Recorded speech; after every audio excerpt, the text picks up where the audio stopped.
الحمد للہ وحدہ والصلاة والسلام علی من لا نبی بعدہ اعوذ باللہ من الشیطان الرجیم وَأُوحِيَ إِلَى نُوحٍ وَأُوحِيَ اور وحی کی گئی ہے إِلَى نُوحٍ نوح علیہ السلام کی جانب انہ کہ حقیقت یہ ہے لن یؤمن ہرگز ایمان نہیں لائے گا من قومک آپ کی قوم میں سے الا مگر من وہی شخص جو قد آمن یقیناً ایمان لا چکا فلا تبتئس پس آپ غمگین نہ ہو بما اس پر جو کانوا یفعلون وہ کرتے رہے ہیں۔ اس آیت مبارکہ کے اندر ایک لفظ وحی استعمال ہوا ہے وَأُوحِيَ اوحیہ یہ وحی سے ماخوذ ہے اور وحی کا لغوی معنی ہوتا ہے جلدی سے اشارہ کر دینا، جلدی سے اشارہ کرنا، اس کو وحی کہتے ہیں۔ اور اصطلاحی طور پر وحی کا معنی ہوا کلام اللہ المنزل علی نبی من انبیائہ کہ اللہ تعالیٰ کا وہ کلام جو اس کے نبیوں میں سے کسی نبی پر نازل ہوا ہو۔ جو وحی ہوتی ہے اس کی بنیادی طور پر تین اقسام ہیں۔ ایک وحی اس کو قلبی کہتے ہیں جس کا تعلق دل کے ساتھ ہے، یعنی جو فرشتے کے واسطے کے بغیر اللہ رب العالمین کی جانب سے نبی کے دل میں القاء کر دی جائے اور ساتھ میں یہ بھی واضح کر دیا جائے کہ یہ اللہ ہی کی طرف سے ہے، چاہے وہ حالت بیداری میں ہو یا حالت خواب میں ہو، جیسے کہ سیدنا ابراہیم علیہ السلام نے اپنے بیٹے اسماعیل علیہ السلام کے ذبح کرنے کا حکم خواب میں دیکھا تھا۔ اس کو کہتے ہیں وحی قلبی، یعنی ایسی وحی جس کا تعلق دل کے ساتھ ہے، یعنی براہ راست اللہ کی طرف سے اس نبی کے دل میں القاء کر دیا گیا ہو۔ دوسری وحی کی قسم ہوتی ہے کلام الہی، یعنی جو فرشتے کے واسطے کے بغیر براہ راست اللہ تعالی نے اپنے نبی سے کلام کیا ہو اور براہ راست اپنے احکامات اسے دیے ہوں، اور یہ وحی کی تمام اقسام میں سے سب سے افضل اور اعلیٰ قسم ہے۔ اور اسی وجہ سے سیدنا موسیٰ علیہ السلام کی اللہ تعالیٰ نے فضیلت بیان کرتے ہوئے یہ بات بیان فرمائی وَكَلَّمَ اللَّهُ مُوسَىٰ تَكْلِيمًا کہ اللہ تعالیٰ نے موسیٰ علیہ السلام سے صاف طور پر کلام کیا۔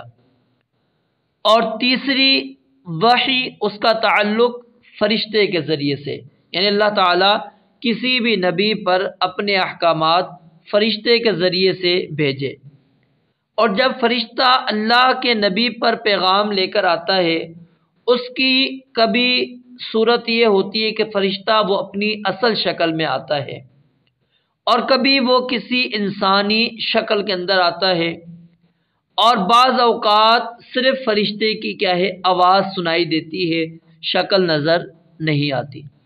یہ تینوں اقسام اس کی تفصیل سورۃ الشورى کے اندر موجود ہے۔ اللہ رب العالمین نے فرمایا وَمَا كَانَ لِبَشَرٍ أَن يُكَلِّمَهُ اللَّهُ إِلَّا وَحْيًا أَوْ مِن وَرَاءِ حِجَابٍ أَوْ يُرْسِلَ رَسُولًا فَيُوحِيَ بِإِذْنِهِ مَا يَشَاءُ۔ تو یہ تین بنیادی قسمیں ہیں وحی کی، ایک جس کا تعلق دل کے ساتھ یعنی اللہ رب العالمین نبی کے دل میں القاء کر دے، دوسرا بذات خود اللہ تعالیٰ اس نبی سے ہم کلام ہو، اور تیسرا یہ ہے کہ اللہ فرشتے کے ذریعے سے وہ نبی تک پیغام کو پہنچائے۔ اور ایک اور تقسیم جو آپ نے اکثر طور پر سنی ہوگی وہ ہے وحی مطلوع اور وحی غیر مطلوع۔ اس میں فرق کیا ہے کہ جو نبی علیہ السلام پر وحی نازل ہوئی تھی اس کی بنیادی طور پر دو قسمیں تھیں۔ ایک وحی اس کو کہتے ہیں مطلوع، یعنی لغوی لحاظ سے اس کا معنی کیا ہوتا ہے وہ وحی جس کی تلاوت کی جائے، اس سے مراد کیا ہے کہ وہ الفاظ اور معانی دونوں اللہ رب العالمین کی طرف سے ہوں، اس میں کسی قسم کا تغیر جائز نہیں۔ اور وحی مطلو، اس کی جو صورت ہے ہمارے پاس وہ قرآن مجید کی صورت میں، اور دوسری قسم ہے وحی غیر مطلو، یعنی جس کے معانی تو اللہ کی طرف سے ہوتے ہیں لیکن الفاظ رسول اللہ صلی اللہ علیہ وآلہ وسلم کے ہوں، اور یہ ہمارے سامنے اس وحی کی جو قسم ہے وہ صحیح احادیث رسول کی صورت میں موجود ہے۔ جو احادیث رسول ہیں اس کو کیا کہا جاتا ہے؟ وحی غیر مطلوع۔ ٹھیک ہے، مطلوع مطلب کیا ہے؟ جس کی تلاوت کی جائے، اور غیر مطلوع جس کی تلاوت نہ کی جائے۔ تو یہ بنیادی طور پر آپ کے سامنے میں نے وحی کے حوالے سے چند باتیں رکھی۔ تو اللہ رب العالمین نے فرمایا وَأُوحِيَ، اور وحی کی گئی اِلیٰ نوح، نوح علیہ السلام کی جانب۔ نوح علیہ السلام کے متعلق اگر آپ قرآن مجید کی تمام آیات پر مجموعی نظر ڈالیں گے تو آپ کو یہ بات سمجھ میں آ جائے گی کہ سیدنا نوح علیہ السلام نے انتہائی صبر کا مظاہرہ کیا، اور بے مثال صبر کا مظاہرہ کیا، اور مسلسل دعوت دیتے رہے، قوم مسلسل انکار کرتی رہی، لیکن اس کے باوجود سیدنا نوح علیہ السلام پر امید تھے کہ شاید کہ یہ لوگ دعوت توحید کو قبول کر لے۔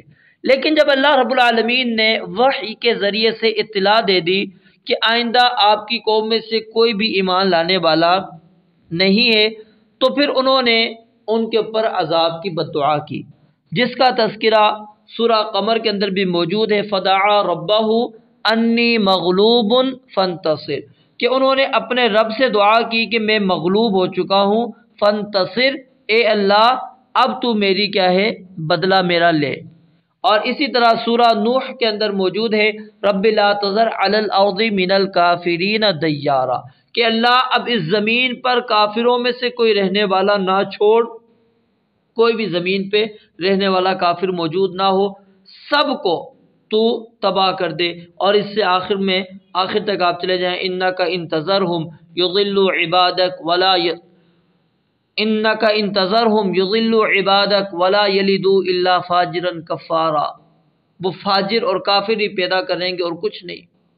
تو سیدنا نوح علیہ السلام کی طرف جب وحی کی گئی کہ انہ لن یؤمن، کہ حقیقت یہ ہے، انا یہ حقیقت کے معنی میں ہے، ٹھیک ہے، لن یؤمن ہرگز ایمان نہیں لائے گا۔ ایمان کیا ہے؟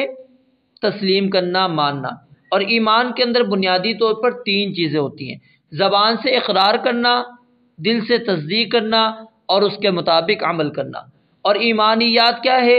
ان تؤمن باللہ وملائکتہ وکتبہ ورسلہ والیوم الآخر والقدر خیرہ وشرہ، یعنی اللہ کی ذات پر ایمان لانا، رسولوں پر ایمان لانا، تمام آسمانی کتابوں پر ایمان لانا، تقدیر کے اوپر ایمان لانا، آخرت پر ایمان لانا، فرشتوں کے اوپر ایمان لانا، یہ ایمانیات ہے۔ اور ان تمام پر ایمان لانا واجب ہے، لازم ہے، ضروری ہے۔ اس کے بغیر بندہ دائرہ اسلام میں داخل نہیں ہوتا۔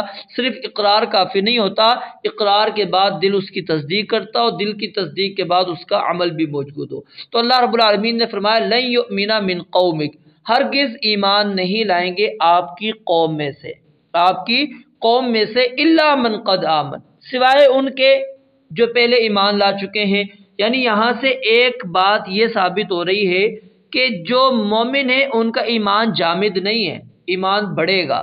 جب آپ ان پر اللہ کا حکم کوئی بیان کریں گے تو مزید ان کے ایمان میں اضافہ ہوگا، کیونکہ اللہ نے استثناء کیا نا، الا من قد آمن، جو ایمان لا چکا ہے وہ ہی ایمان لائے گا۔ مقصد کیا ہے؟ کہ وہی آپ کی بات کو مانے گا اور کوئی بات نہیں مانے گا، اور جب وہ بات مانے گا تو ایمان کے اندر کیا ہوگا؟ اضافہ ہو جائے گا۔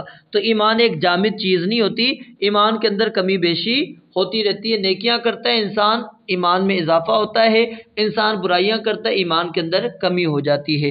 تو فلا تبتئس، یہاں پر سیدنا نوح علیہ السلام کو اللہ تعالی نے مخاطب کر کے تسلی دی اور کہا کہ فلا تبتئس، آپ نے غمگین نہ ہونا، آپ نے بڑی محنت کی، بڑی کوشش کی اور بڑا صبر آزما، آپ نے مرحلہ گزارا، 950 سال تک آپ ان کو دعوت دیتے رہے، واضح طور پر اکیلے میں، جماعت کی صورت کے اندر، گھروں میں جا کر، ہر جگہ پر آپ نے ان کو دعوت دی۔ یہ جو کر رہے ہیں یہ کرتے رہیں، آپ اس سے بالکل بھی غمگین نہ ہو، یہ آپ کا کچھ بھی بگاڑ نہیں سکتے۔ تو کیونکہ نبی کے ساتھ نصرت کس کی ہوتی ہے؟ اللہ کی ہوتی ہے، اور اللہ رب العالمین نے یہ نبیوں سے وعدہ کیا ہوتا ہے ہم اپنے نبیوں کی، رسولوں کی مدد کریں گے، لازم ہے۔ وَكَانَ حَقًّا عَلَيْنَا نَصْرُ الْمُؤْمِنِينَ، اور اسی طرح ایمان والوں کی مدد بھی اللہ رب العالمین نے اپنے ذمے لیے، کیونکہ جب وہ دعوت کا کام کریں گے پریشانیاں مصائب ان پر بھی آئیں گی، اور جب وہ صبر کریں گے تو اللہ رب العالمین ان کی مدد کرے گا۔ رب العالمین سے دعا ہے اللہ تعالی سمجھنے اور عمل کرنے کی توفیق عطا فرمائے۔